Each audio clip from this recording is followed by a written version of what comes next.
컴퓨터 조립은 정은성TV입니다. 정아 ปั๊!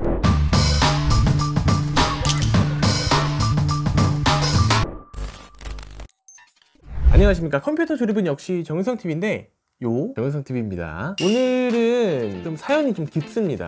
전에 우리 의뢰주신 분께서 한 3-4년 전에 구매하셨던 컴퓨터가 있는데 인텔의 99K를 사용하신다고 합니다. 그리고 그래픽카드가 2080 정도, 2070 슈퍼였나? 그 정도 됐던 것 같은데, 아시겠지만 여러분들 인텔 i9 99K 같은 경우에는 발열이 예전부터 굉장히 이제 높다고 소문이 자자했었죠. 여담으로 이제 난로가 아니냐 이런 이제 말도 많았는데, 이제 발열에 있어서 너무 스트레스를 받다가 원래는 녹투아, 공랭급 대장인 녹투아를 사용하시다가 그것마저도 커버가 안 돼서 크라켄 순행을 달고 해도 만족스럽지 못한 그런 결과값을 보고 계시니까 너무 이제 짜증이 나셔가지고 참다 못 하셔서 저희 정은성 컴퓨터에 의뢰를 주셨습니다. 우리 의뢰자분의 컴퓨터의 오늘의 컨셉은 뭐냐면, 일단 발열 자체를 최소한으로 잡아놓고 완벽한 게이밍용으로 사용하실 겁니다. 이 컴퓨터의 목적은 순전히 작업 다 필요 없습니다. 그냥 무조건 나는 고사양 비디오, 스팀 게임 위주로만 돌릴 것이다 라고 해서 컴퓨터를 한번 준비를 해드렸습니다. 물론 이제 이 정도 사양까지 오기가 많은 시행착오와 상담을 겪어서 이렇게까지 오기는 했지만, 그래도 제가 봤을 때 이 정도 급은 돼야 충분히 발열이나 게임 성능에 있어서 월등한 퍼포먼스를 보여줄 수 있을 거라고 생각해서 견적을 준비해봤습니다. 바로 한번 사양 설명 드리도록 하겠습니다. CPU는 라이젠 7 버미어 5800X 3D 제품을 준비를 했는데요. 기존의 라이젠 7 5800X와 동일한 코어 스레드를 가지고 작업 능력은 둘이 동일한데 3D 제품으로 출시한 지 조금은 됐죠. 그렇지만 기존의 5800X랑 동일하게 보셔서는 절대로 안 됩니다. 다중 작업이나 멀티코어 성능 같은 경우에는 거의 동일하지만 L3 캐시를 대폭 거의 3배 가까이, 거의 3배까지 늘린 제품으로서 게임에 있어서 캐시 메모리의 중요성은 여러분들 여러 정보를 보시면 아시겠지만 캐시 메모리의 중요성은 엄청나게 뛰어납니다. 게임하면 역시 사실 인텔이다 라고 말했던 게, 전에 1세대 젠 1, 젠 2, 젠 3 정도까지 시절에도 L3 캐시가 인텔이 높았기 때문에 게임에 있어서는 역시 그래도 인텔이다 라고 말이 많았는데, AMD 5800X 3D 제품이 그래? 우리도 게임 전용 CPU 한번 만들어보자 해가지고 만든 게 바로 5800X 3D 제품이 되겠습니다. L3 캐시가 기존 동급 대비 3배 가까이 높아진 거기 때문에 완벽한 게이밍 CPU라고 보시면 될 것 같습니다. 그리고 여기에 들어갈 메인보드, 에이수스에서 나오는 B550 터프 프로 게이밍으로 준비를 했는데요. 이 제품은 전원부 방열판까지 빵빵하게 들어가 있고, 기존 순행 쿨러나 그래픽카드를 안전하게 지지할 수 있는 옵션들도 들어가 있으니까 이 제품으로 준비를 했고요. SSD는 고사양 게임을 돌리기에 적합한 총 용량을 2TB로 준비를 했는데요. SK 하이닉스 골드 P31 제품으로 준비를 했습니다. 거기에 추가적인 용량을 필요로 하시기 때문에 웨스턴 디지털 3TB 하드까지 추가로 준비를 해서 총 저장 공간이 5TB나 저장을 할 수 있는 괴물 같은 컴퓨터를 준비를 하고 있네요.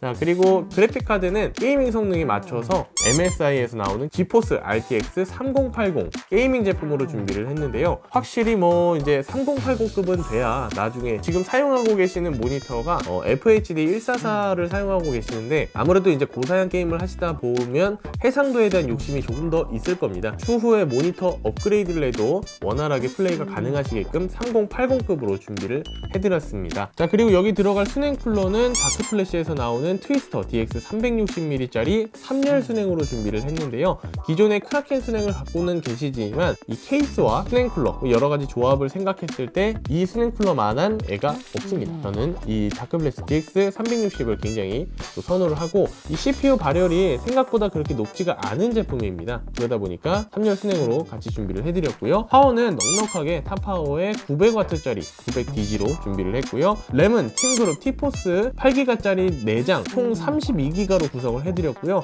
전부 다 검은 색깔 RGB 튜닝 램으로 준비를 하다 보니까 순행 쿨러 옆에 4칸을 꽉 차게 들어맞는 LED 그런 감성까지 잡을 수 있는 램으로 준비를 했습니다. 당연히 XMP를 먹이면은 3600MHz까지 XMP가 가능한 제품을 준비를 했고요. 케이스는 다크플래시에서 나오는 하이엔드 PC의 기본적인 케이스 DLX 21 블랙 색상으로 준비를 했습니다. 오늘 이렇게 해서 쉬운 조립은 아니게 될 것 같지만 아무래도 너무 좋은 사양이다 보니까 조심히 그리고 안전하게 조립을 해보도록 하겠습니다. 그러면 조립 시작할게요.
자, 이렇게 해서 오늘 270만원대 총 견적으로 준비를 해봤고요. 시네벤치를 보시면 아시다시피 그 원체에 3열짜리 수냉쿨러가 들어가 있다 보니까 아이들링 시에 30도 정도 언저리 돌고 있고요. CPU를 100%로 전부 다 일을 시켰을 때 83도 정도까지 맥스로 나왔는데, 일반적으로 게임 하시거나 기본 다중작업 정도는 하실 때는 이 정도까지 온도는 절대로 올라가진 않을 거예요. 보통 한 60에서 70도 사이라고 보시면 될 것 같고요. 더 낮을 수도 있겠고요. 자, 그리고 일단은 우리 고객님께서 온도에 또 워낙 예민하신 분이다 보니 기존에 사용하셨던 99K를 시네벤치 돌렸으면 100도 그냥 찍어버리는 게 정말 우스웠거든요. 그래서 보통 이제 99K에서는 커스텀 스냉이나 아니면 굉장히 높은 등급의 스냉 쿨러를 사용을 하시는 게 일반적이었고요. 확실히 이제 5800X 3D다 보니까 많은 L3 캐시의 용량이 들어가 있기 때문에 게임 성능에도 전혀 막힘없이 사용이 가능하시겠고, 5800X 3D 같은 경우에는 이 AMD에서 지원하는 일반 PBO 기능은 따로 없습니다. 그래서 램오버 정도 XMP 먹여서 3600 클럭으로 올려드렸고요. 지금 보시면 아시겠지만 램이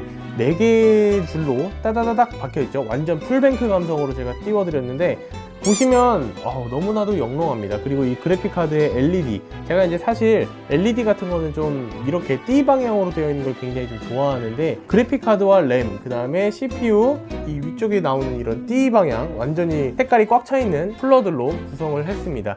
이렇게 좀 단일화를 시켜서 실제적으로 이렇게 봤을 때 영롱하다?